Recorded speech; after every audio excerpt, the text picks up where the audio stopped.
Hello friends, कैसे हैं सब लोग। चलिए फ्रेंड्स, शुरू करते हैं। हम आज का नवा टॉपिक है हमारा जंतु एवं पौधों में परिवहन। ठीक है, जंतु एवं पौधों में परिवहन। ठीक है, एनसीईआरटी बुक चल रही है, सभी लोग जुड़ जाएंगे, बहुत अच्छा होगा कि सभी को कुछ ना कुछ पल्ले पड़ेगा। तो इस टॉपिक के अंतर्गत हम जो पढ़ेंगे, परिसंचरण एवं परिवहन की आवश्यकता, जंतुओं का परिसंचरण तंत्र यानी रक्त, रक्तवर्ग, रक्तवाहिनी, हृदय, स्पंदन, रक्त आधान, ब्लड बैंक, और यह तीसरा टॉपिक पौधों में परिवहन, जाइलम एवं फ्लोएम के द्वारा। ठीक है, इन्हें ये चीज़ें हमें पढ़नी है। तो चलिए शुरू करते हैं। जरा सोचिए कि सांस लेने पर जो ऑक्सीजन हमारे शरीर में प्रवेश करती है वह कहाँ जाती है ना, जाती कहाँ है। यह ऑक्सीजन फेफड़े की दीवार में स्थित रक्त वाहिनियों में उपस्थित रक्त द्वारा अवशोषित होकर शरीर की प्रत्येक जीवित कोशिका में पहुंचाई जाती है। ऑक्सीजन की उपस्थिति में सभी कोशिकाओं में भोजन का जारण होता है, जिससे ऊर्जा उत्पन्न होती है। साथ ही साथ कार्बन डाइऑक्साइड गैस भी बनती है, जो पुनः रक्त के माध्यम से फेफड़ों तक पहुंचा दी जाती है। मनुष्य में रक्त परिसंचरण तंत्र। ठीक है, रक्त परिसंचरण तंत्र के बारे में पढ़ेंगे। तो कौन कौन से अंग है, देखो, हृदय आएगा, रुधिर यानी रक्तवाहिनियां, रुधिर मिलकर मनुष्य में परिसंचरण तंत्र का निर्माण करते हैं। तो सबसे पहले पढ़ेंगे किसके बारे में, हृदय के बारे में, है ना, कि हृदय क्या है। देखो, हृदय के बारे में बात करेंगे।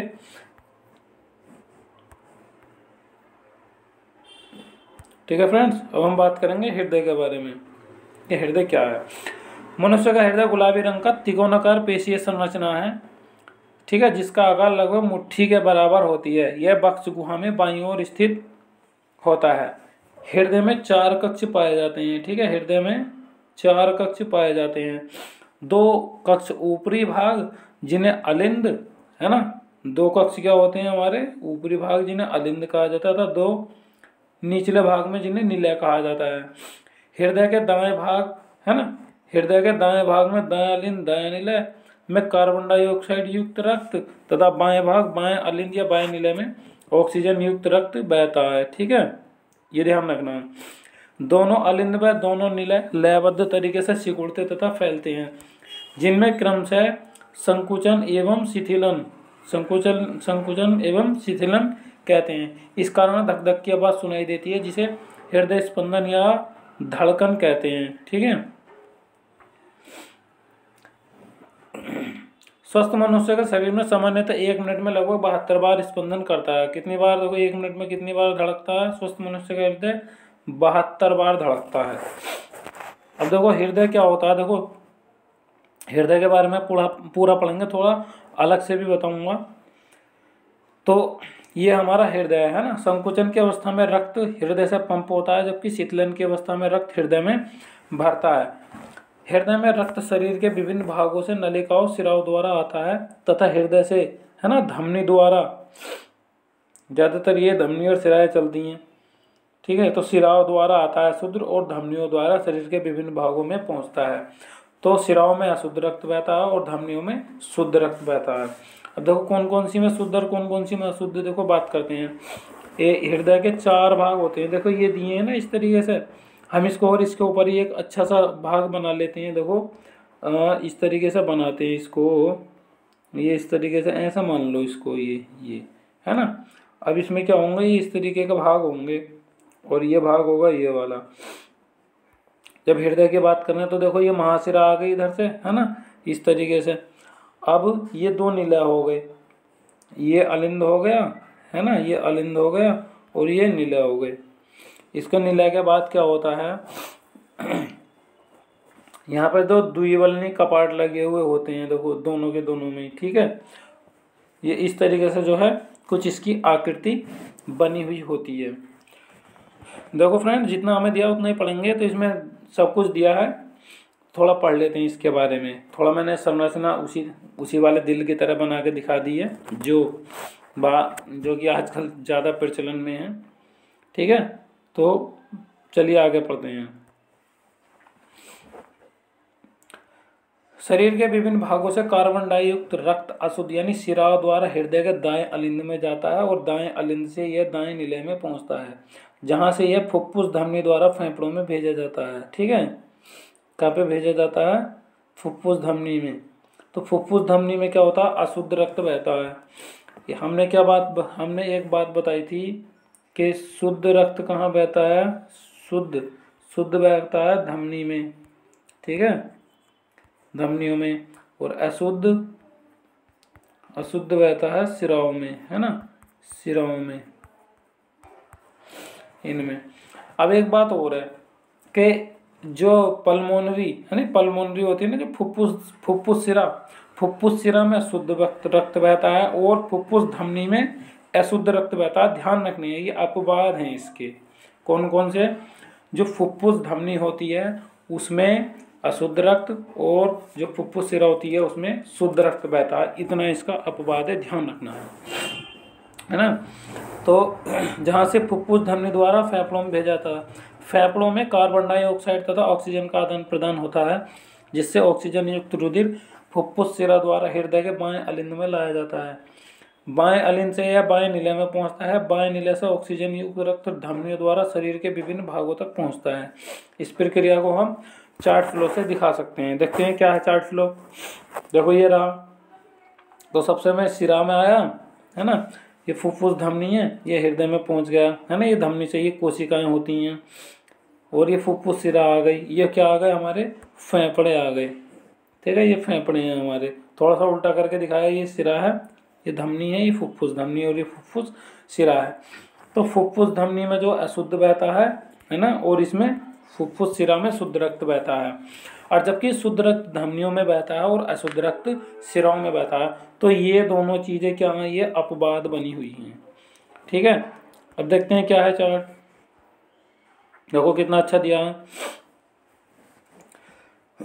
देखो सबसे पहले क्या होगा, दायां नीला जो है, दायां नीला हमारा जो कार्बन डाइऑक्साइड युक्त रक्त जो फेफड़े में पहुंचाएगा, और फेफड़े जो ऑक्सीजन युक्त रक्त जो है वो बाएं नीले में पहुंचाएंगे, है ना। फिर ये इस तरीके से आगे की क्रिया बढ़ेगी।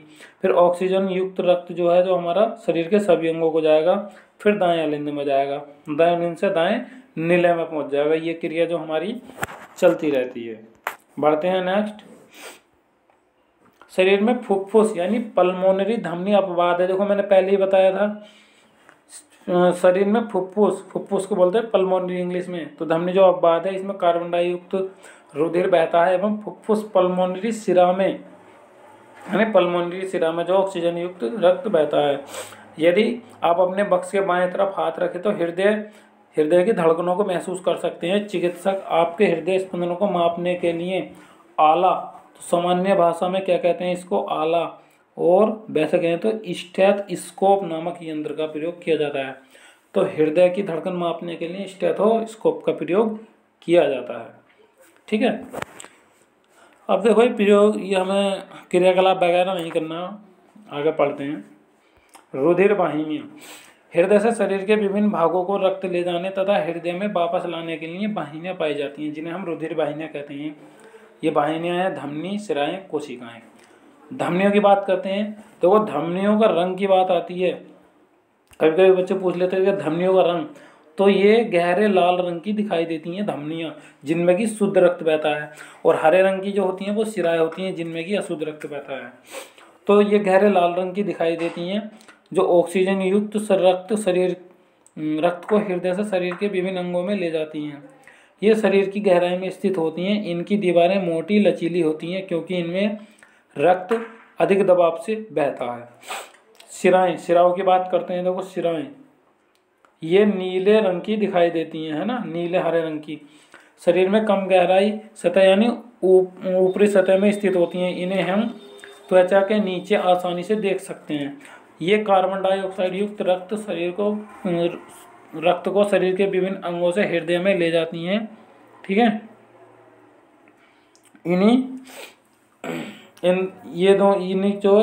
इनकी दीवारें अपेक्षाकृत पतली तथा कम लचीली होती हैं। इनमें रक्त कम दबाव के साथ बहता है। इनकी भीतरी दीवार पर कपाट पाए जाते हैं, जो रक्त को विपरीत दिशा में बहने से रोकते हैं।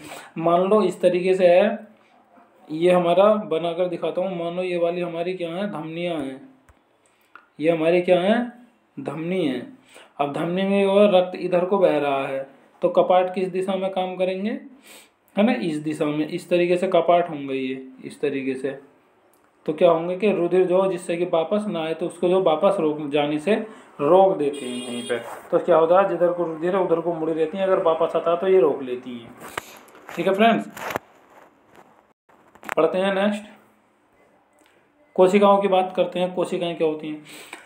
शरीर के विभिन्न अंगों तक रक्त पहुंचाने तथा वापस लाने के लिए क्रमशः धमनियों तथा शिराएं ऊतकों में जाकर अत्यंत महीन शाखाओं में विभाजित हो जाती हैं, जिन्हें कोशिकाएं कहते हैं। इनकी दीवारें बहुत पतली होती हैं। बात करते हैं ब्लड की, है ना। ब्लड क्या होता है? हमारा रुधिर, है ना। शरीर पर खरोंच लगने या कहीं पर कट जाने से लाल रंग का बहने वाला तरल पदार्थ आपने देखा होगा, यह रुधिर या रक्त होता है। रक्त सभी कशेरुकी जंतुओं में पाया जाता है, जैसे मछली, मेंढक, छिपकली, चिड़िया तथा बकरी। ठीक है, और बढ़ते हैं नेक्स्ट। यह मनुष्य के कुछ अकशेरुकी जंतुओं में भी रक्त पाया जाता है, परंतु वह लाल रंग का न होकर रंगहीन या अन्य रंगों का होता है। रुधिर ऑक्सीजन तथा कार्बन डाइऑक्साइड का परिवहन करता है। मनुष्य के रुधिर में दो भाग होते हैं, रुधिर कणिकाएं, प्लाज्मा, है ना। रुधिर कणिकाएं, रुधिर का लगभग 45% भाग इससे बनता है। रुधिर कणिकाएं, देखो रुधिर कणिकाओं के बारे में पढ़ रहे हैं। ठीक है, तो रुधिर का लगभग 45% भाग जो है इनसे बनता है। ये 3 प्रकार की होती हैं, लाल रुधिर कणिकाएं, श्वेत रुधिर कणिकाएं और रुधिर प्लेटलेट्स, है ना। 3 प्रकार की हो गई हैं, यानी आरबीसी कौन कौन सी है हमारी, देखो इनको पढ़ते हैं। कौन कौन सी? आरबीसी और डब्ल्यूबीसी और क्या है, प्लेटलेट्स, है ना, प्लेटलेट्स, ये इस तरीके से। ठीक है, 3 प्रकार के हो गए। अब पढ़ते हैं इनके बारे में, रेड ब्लड सेल्स के बारे में। इसके बारे में पढ़ेंगे हम, लाल रुधिर कणिकाओं के बारे में, है ना। रेड ब्लड सर्पसल्स या केबीसी। लाल रुधिर कणिकाएं गोल तस्तरीनुमा तथा दोनों ओर से पिचकी हो, है ना, है। जो लाल रुधिर कणिकाएं हैं गोल तस्तरीनुमा तथा दोनों ओर से पिचकी हैं। प्रत्येक लाल रुधिर कणिका प्लाज्मा झिल्ली के आवरण से ढकी होती है और केंद्रक विहीन होती है। तो कहने का मतलब आरबीसी में जो है केंद्रक नहीं पाया जाता। इसमें हीमोग्लोबिन नामक प्रोटीन युक्त रंगयुक्त प्रोटीन होती है। तो क्या होती है? इसमें हीमोग्लोबिन नामक रंगयुक्त प्रोटीन होती है। ये रक्त को लाल रंग प्रदान करती है। इसका जीवन काल 100 से 120 दिन का होता है ना। इनका जीवन काल कितना होता है? 100 से 120 दिन का होता है। लाल रुधिर कणिकाएं शरीर में अस्थि मज्जा में बनती हैं। देखो बहुत मोस्ट इम्पोर्टेंट आ गया। तो लाल रुधिर कणिकाएं जो हैं कहाँ पे बनती हैं? ये हमारी अस्थि मज्जा में बनती हैं। ठीक है, भ्रूण में ये कणिकाएं यकृत तथा प्लीहा में, यानी जो भ्रूण होता है छोटा सा उसमें यकृत तथा प्लीहा में बनती हैं। ठीक है, तो लाल रुधिर कणिकाएं शरीर में अस्थियों की अस्थि मज्जा होती है, जो हड्डी के अंदर मींग होती है ना, ध्यान रखना। लाल रुधिर कणिका के कार्य, मानव शरीर में ऑक्सीजन तथा कार्बन डाइऑक्साइड गैसों का कोशिकाओं तक आदान प्रदान रक्त के द्वारा होता है। लाल यानी रक्त की लाल रक्त कणिकाएं ही ऑक्सीजन तथा कार्बन डाइऑक्साइड से बंध बनाकर उनका परिवहन करती हैं। नेक्स्ट है श्वेत रुधिर कणिकाएं यानी WBC, है ना। श्वेत रुधिर कणिकाएं यानी WBC। ये लाल रुधिर कणिकाओं की अपेक्षा बड़ी तथा केंद्रक युक्त, तो आरबीसी में केंद्रक नहीं पाया जाता, WBC में केंद्रक पाया जाता है ना। तो केंद्रक युक्त कणिकाएं होती हैं। ये कणिकाएं अमीबा के समान अनियमित आकार की होती हैं। वो कैसी थी? गोलाकार, और ये अमीबा के समान अनियमित आकार की, है ना। इनमें कोई वर्णक नहीं होता, इसलिए ये रंगीन होती हैं। इनका जीवन काल 1 से 4 दिन का होता है। ये कणिका कई प्रकार की होती हैं।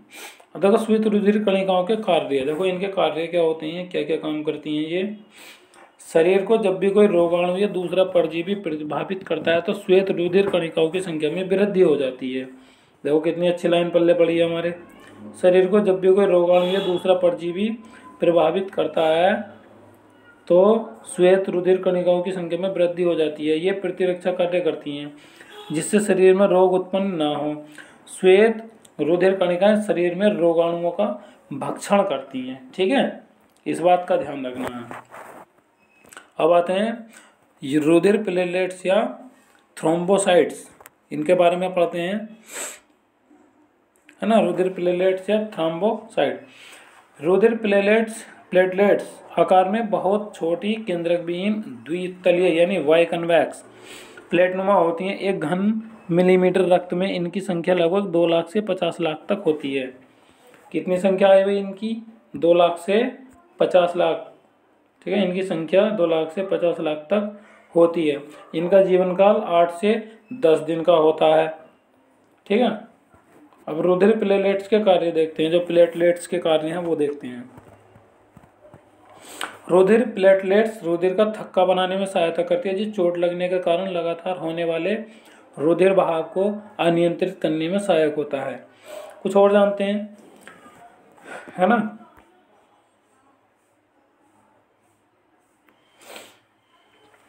पुरुषों के एक घन, है ना, पुरुषों के एक घन mm रक्त में आरबीसी की संख्या 55 लाख तथा स्त्रियों में 45 से 50 लाख होती है। मनुष्य के एक घन मिलीमीटर रक्त में, यानी मनुष्य के एक घन मिलीमीटर रक्त में डब्ल्यूबीसी की संख्या 5000 से 9000 तक होती है। ऊंट के रुधिर में लाल रुधिर कणिकाएं अंडाकार तथा केंद्रक युक्त होती हैं। तो आरबीसी में केंद्रक नहीं पाया जाता, ये तो बात सत्य है, लेकिन ऊंट इसका अपवाद है। जो ऊंट की आरबीसी होती हैं उनमें केंद्रक होता है।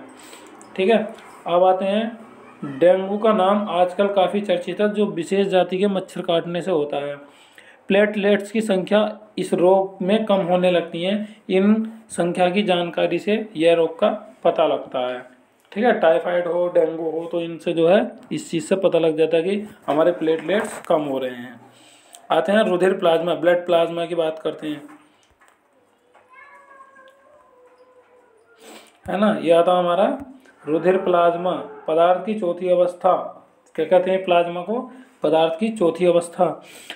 यह हल्का पीला, साफ, चिपचिपा तथा पारदर्शी तरल द्रव होता है। यह रुधिर का लगभग 55 से 60% भाग होता है। सामान्य रूप में इसे 90% जल, है ना, 10% कार्बनिक, अकार्बनिक एवं कार्बनिक पदार्थ होते हैं। तो इसमें 90% क्या होता है प्लाज्मा में? जल, और 10% अकार्बनिक तथा कार्बनिक पदार्थ होते हैं। अकार्बनिक क्षारीय लवणों के कारण रुधिर प्लाज्मा क्षारीय होता है। तो रुधिर प्लाज्मा की बात करें तो ये कैसी होती है? क्षारीय होती है। और रुधिर कैसा होता है? हल्का क्षारीय। कार्बनिक पदार्थों में प्रोटीन, ग्लूकोज, वसा, अम्ल तथा हार्मोन्स विद्यमान होते हैं। आपने जाना कि रुधिर जो लाल रंग का बहता हुआ तरल पदार्थ दिखाई देता है उसमें भी कोशिकाएं होती हैं। अतः देखो इसकी बात करें रुधिर की, तो यह एक तरल संयोजी ऊतक है जो विभिन्न पदार्थों का पूरे शरीर में परिवहन करता है ना। ये इस बात का ध्यान रखना है। तो रुधिर क्या? एक तरल संयोजी ऊतक है।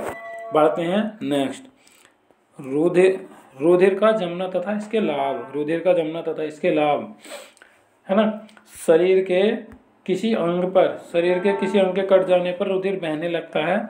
इसका यह कारण है कि रक्त नलिकाओं के कट जाने से रुधिर निकलकर बाहर बहने लगता है। बहता रक्त थोड़े समय बाद गाढ़ा होने लगता है। तो क्या होता है? बहता रक्त जो है थोड़े समय बाद जो है गाढ़ा होने लगता है।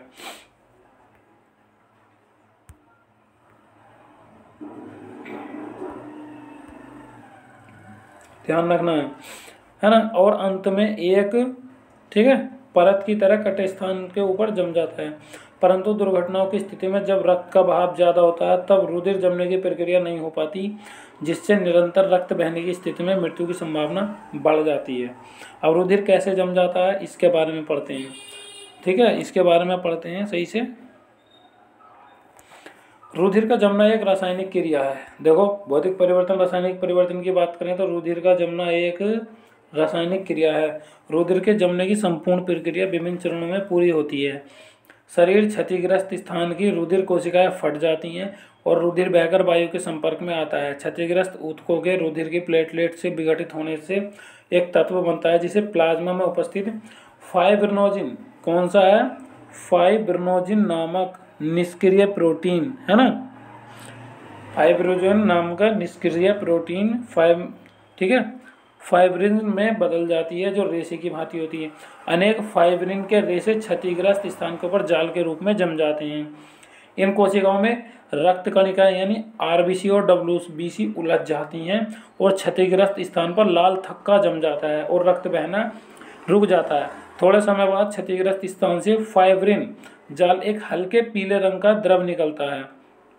क्या आपने कभी किसी चोट या घाव से निकलते हुए ऐसी तरह आपको देखा है?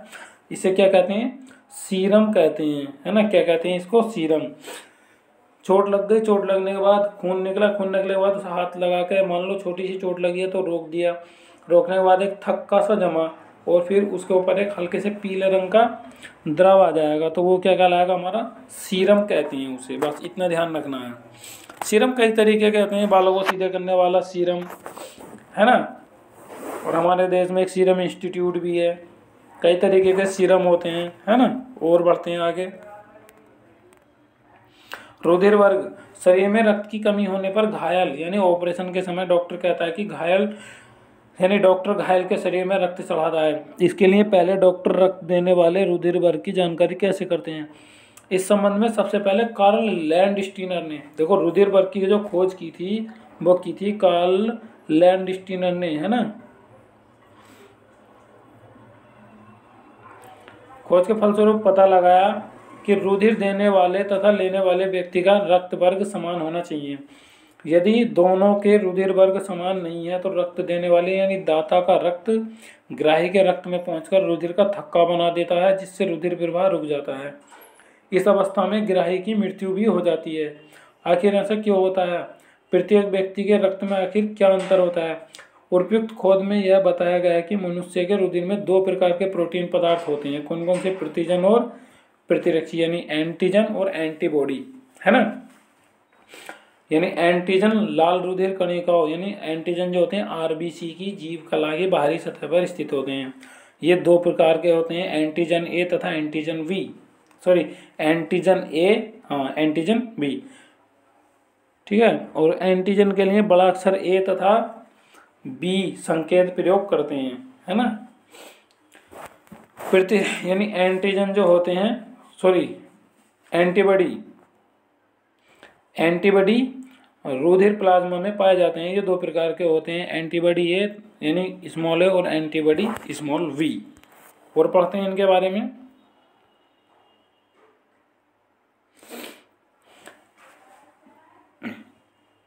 खोजों के आधार पर कार्ल लैंडस्टीनर ने बताया, है ना, खोजों के आधार पर कार्ल लैंडस्टीनर ने बताया कि लाल रुधिर कणिकाओं में पाए जाने वाले, है ना, एंटीजन के आधार पर मनुष्य रक्त को 4 वर्गों में बांटा सकता है, ए बी और ओ। बस ये ध्यान रखना है। और इसकी बात करते हैं तो ए की बात करते हैं, रुधिर वर्ग ए, तो इसका एंटीजन बनेगा ए और एंटीबॉडी बनेगी बी। अच्छा, रुधिर वर्ग आया बी, तो बी की एंटीजन बी और एंटीबॉडी ए, यानी एक दूसरे की उल्टी होगी। क्या होगी? एक दूसरे की उल्टी होगी, इसका ये और इसका ये, ठीक है। इस तरीके से उल्टी हो जाते हैं ये, यानी ए का बी बनेगा, बी का ए बनेगा, ठीक है। इस बात का ध्यान रखना है।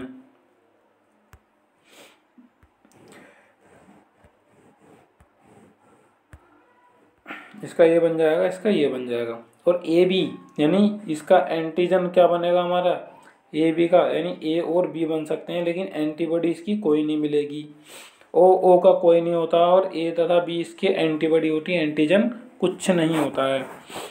अब आगे बढ़ते हैं।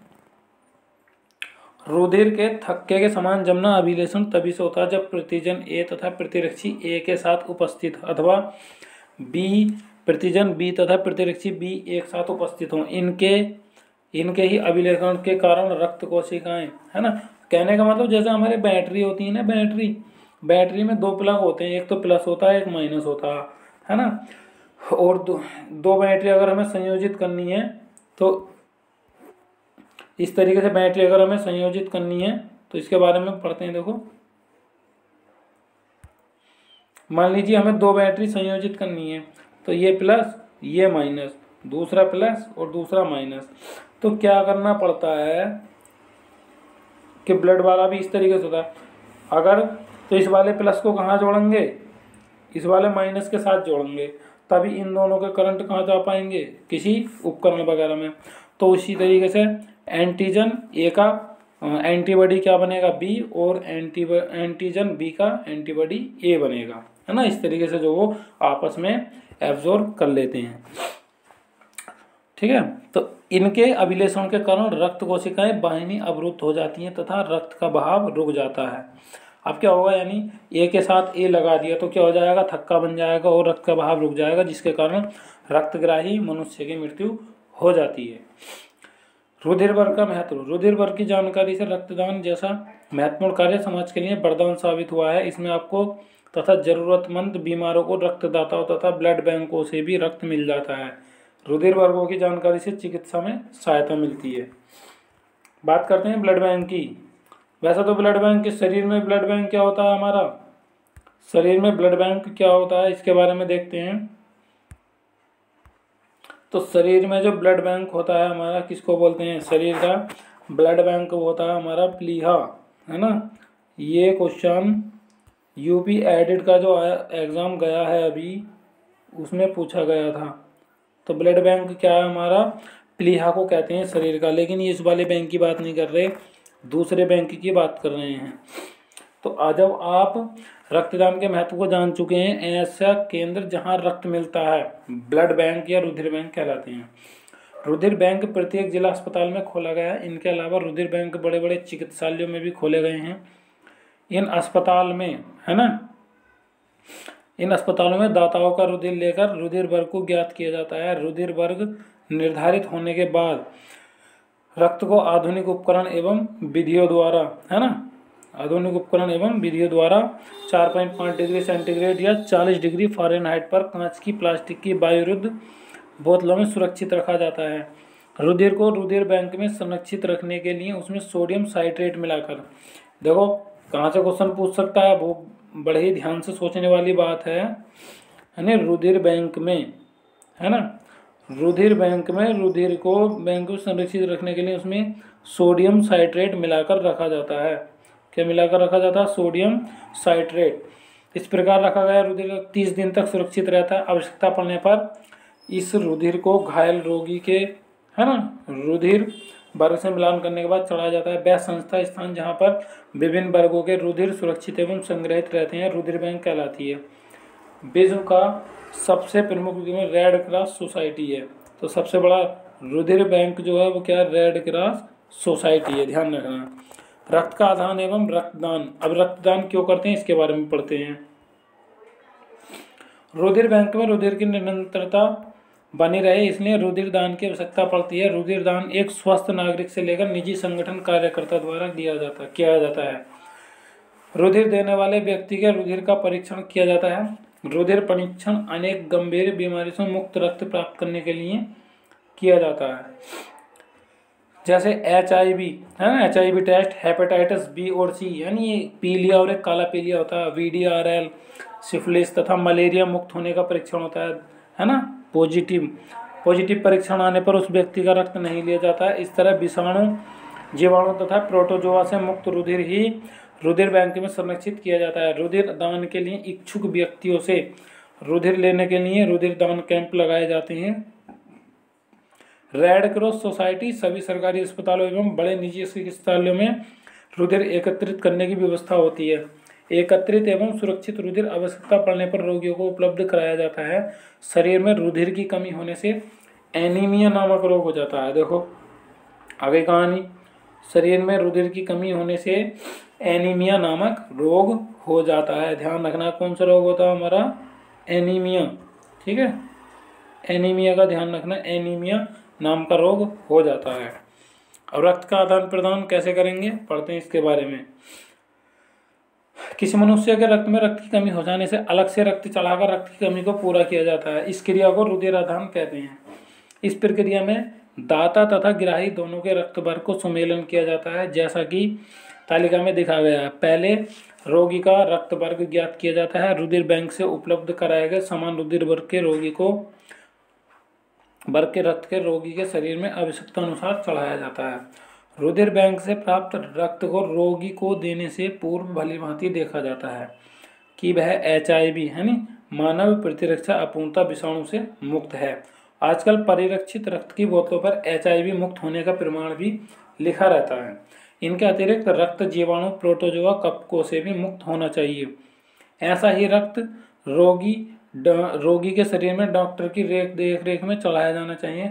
रुधिर देने वालों को दाता तथा रुधिर प्राप्त करने वालों को ग्राही कहा जाता है। अब बात करते हैं, देखो ग्राही रुधिर वर्ग A है, तो A को कौन कर सकता है? A B बिल्कुल नहीं ले सकता, A भी ले सकता है और O बिल्कुल नहीं ले सकता, है ना। तो A ले सकता है, A भी ले सकता है, B और O नहीं ले सकते। B है, B को A नहीं लेगा, B को B ही लेगा, A भी लेगा, O बिल्कुल नहीं लेगा। और A भी जो होता है नहीं तो A को लेगा नहीं B को लेगा, केवल A भी का ही लेगा। A भी जो है A भी का लेगा, ध्यान रखना है इस बात का, बाकी और किसी का नहीं लेगा। और O में तो किसी में भी चढ़ा सकते हो, अगर किसी का ब्लड ग्रुप O है ना, तो क्या करेंगे, वो किसी को भी दे सकता है, यानी सर्वग्राही कहलाएगा। और जो सबका ब्लड ले सकता है वो जो सबको दे सकता है सर्वदाता, और सबका ग्रहण कर सकता है सर्वग्राही कहलाएगा। समवर्गीय व्यक्तियों का चयन करना चाहिए। पौधों में परिवहन की बात करते हैं। देखो ये तो हो गई अब मानव वाली बात, अब पौधों की बात करते हैं, है ना। आपने पौधों में पानी डाला होगा या किसी को पानी डालते देखा होगा कि मुरझाए हुए पौधों को जब पानी देते हैं तो कुछ देर बाद उसकी पत्तियां हरी भरी ताजी दिखाई देने लगती हैं। ये जल जड़ों से पत्तियों तक कैसे पहुंचता है? पत्तियों में प्रकाश संश्लेषण की क्रिया में बना भोजन पौधे के विभिन्न भागों तक कैसे पहुंचता है? दरअसल पौधों में जड़ों से लेकर पत्तियों तक वाहिनियों का एक तंत्र होता है जो 2 प्रकार की जटिल ऊतकों से बने होते हैं। कौन से 2 प्रकार के कौन कौन से होते हैं? एक तो हमारा दारू होता है, यानी जाइलम बोलते हैं जिसको, जाइलम दारू यानी पोषवाह। और दूसरा क्या होता है हमारा? 2 होते हैं, एक तो हमारा दारू यानी जाइलम, दूसरा पोषवाह यानी जिसको बोलते हैं फ्लोएम। जाइलम जड़ों द्वारा अवशोषित जल एवं खनिज लवणों को घोल के तनों से होते हुए तक पत्तियों तक पहुंचाते हैं। पत्तियों में निर्मित भोजन फ्लोएम घोल के रूप में पौधों के समस्त भागों तक पहुंचता है। तो जाइलम जड़ों में पाया जाता है और फ्लोएम किसमें पाया जाता है? पत्तियों में पाया जाता है ना। तो जड़ों में अगर किसी पौधे की जड़ों को उखाड़ कर देखें तो उस पर एक छोटे छोटे हल्के से जड़ में दाने से दिखाई देंगे, वो हमारे राइबोजियम नाम का जीवाणु होता है जो नाइट्राइट और नाइट्रेट की क्रिया करता रहता है। और देखते हैं, अब देखो पाठ खत्म हो चुका है तो मेन टॉपिक है उनको देख लेते हैं। क्या है कि अधिकांश जंतुओं का शरीर में प्रवाहित होने वाला रक्त शरीर की विभिन्न कोशिकाओं को भोजन और ऑक्सीजन वितरित करता है। रक्त परिसंचरण तंत्र में हृदय, रक्तवाहिनियां और रक्त आते हैं। मानव शरीर में रक्त धमनियों और सिराओं में प्रभावित होता है तथा हृदय पंप की तरह कार्य करता है। धमनियां हृदय से शरीर के सभी भागों को रक्त ले जाती हैं। सिराएं शरीर के सभी भागों से रक्त को वापस हृदय में लाती हैं। शरीर में लाल रक्त कणिकाएं ऑक्सीजन का परिवहन, श्वेत रक्त कणिकाएं रोगाणुओं का भक्षण तथा प्लेटलेट रक्तस्राव जमने में सहायक होती हैं। रुधिर वर्ग 4 प्रकार के होते हैं, ए बी और ओ। शरीर में रुधिर की कमी होने के कारण एनीमिया नाम का रोग हो जाता है। कौन सा रोग हो जाता है? एनीमिया, ठीक है, जिसे रक्ताल्पता कहते हैं। क्या बोलते हैं उसको? रक्ताल्पता, ये हिंदी में रक्ताल्पता बोलते हैं। एनीमिया यानी खून की कमी, ठीक है। और क्या है हमारा? मिट्टी में उपस्थित जल एवं खनिज पदार्थों का अवशोषण मूल रोमों द्वारा होता है। जल, खनिज पदार्थ एवं भोजन का पौधों विभिन्न अंगों तक पहुंचना संवहन कहलाता है। जल एवं खनिज पदार्थों को पौधों के विभिन्न अंगों तक ले जाने का संवहन ऊतक जाइलम है। पत्तियों से भोजन का संवहन विभिन्न अंगों तक फ्लोएम द्वारा होता है। देखो कुछ विकल्प आ गए, इनका आंसर देंगे जरूर, ठीक है। देखो पौधों में जल का परिवहन होता है, तो जल कहाँ से लिया जाता है? जड़ों से। और जड़ों में कौन पाया जाता है? हमारा जाइलम के द्वारा, है ना। जड़ों द्वारा जल के अवशोषण की दर बढ़ाई जाती है, ठीक है। किसे? मंद प्रकाश में रखकर। रक्त का लाल रंग जो होता है वो हीमोग्लोबिन के कारण होता है। किसके कारण होता है? हमारा हीमोग्लोबिन के कारण। विश्राम अवस्था में एक व्यक्ति की नाड़ी स्पंदन, विश्राम अवस्था मतलब सामान्य में, तो क्या होता है 72 बार, है ना। और देखते हैं कुछ हो तो।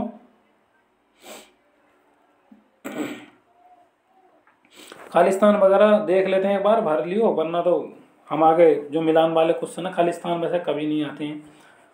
ठीक है, ये प्लेटलेट रुधिर को थक्का बनाने में सहायता करती हैं, पौधों में संवहन के लिए, है ना, ऊतक होते हैं, और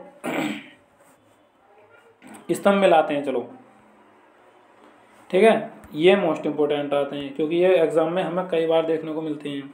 अतः जाइलम क्या है, जाइलम, जाइलम होता है जड़ों में जो कि जल का परिवहन करता है। फ्लोएम, फ्लोएम क्या होता है, भोजन का परिवहन करता है। रंध्र, रंध्र क्या होते हैं बताओ।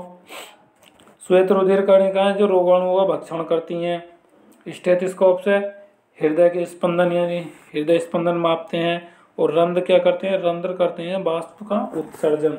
तो फ्रेंड देखो ये मैंने जोड़े मिला दिए हैं, और आई होप आपको वीडियो पसंद आएगी। तो फ्रेंड्स हमारे चैनल को सब्सक्राइब कीजिए और वीडियो को लाइक कीजिए, क्योंकि एनसीईआरटी पूरी बुक पढ़ा रहा हूँ, बड़े ध्यान से पढ़ने बात है, और साइंस में इस बार कभी फेल नहीं होगे। तो फ्रेंड्स वीडियो देखने के लिए धन्यवाद। सो फ्रेंड्स थैंक यू, जय हिंद।